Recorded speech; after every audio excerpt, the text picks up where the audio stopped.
follow our head. Well, today I like to talk about that, the intense feeling nature of the spiritual awakening process. Now, as I explained before, I try to explain it on every video. I was on the elevator disappeared. It wasn't just me. I wasn't alone. Normally, spiritual phenomena happen when you're all by yourself, but I wasn't alone.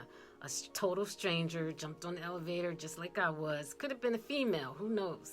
But this was actually a gentleman that hopped on the elevator.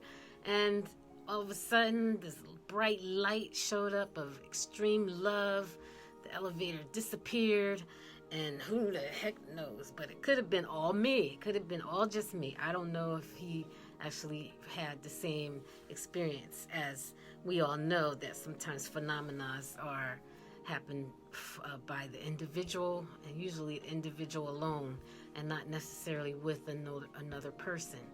Well, I assumed, sometimes I could think that it would be the other person was going through the same thing, because the intense feeling of our connection was so strong that neither one of us could deny. But anyway, not long after that, I had the intense feelings nature of the spiritual awakening. And it was a process. And the process was cleaning, it was kind of cleaning me out. Negative things that would come up, any romantic notions that I ever had or even thought about marriage, relationships, how relationships should be and how it should not be. Now I'm deciding all this in my head, and as I'm deciding all this in my head, I'm being challenged to question everything that I was thinking or feeling, because most of the times our thinking creates feelings. So, and every single time I had the thinking and the feeling, I was challenged by something higher than me to answer that question.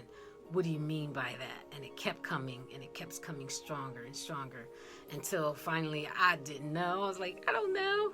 And then I had to relax into whatever answer it was, just breathe into the possible answer.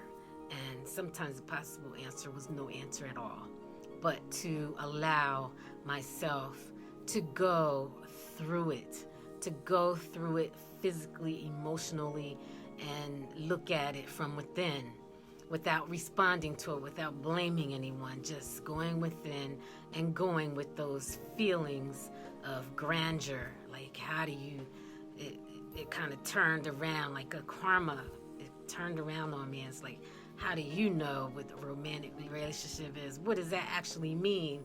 So I had to really go inside and find those answers, and sometimes no answers, just accept the fact that I didn't know, or accept the fact that I think I knew, but I accept the fact that I think I knew. So I had to come to the conclusion to relax within myself of every notion that I had that was outside of myself.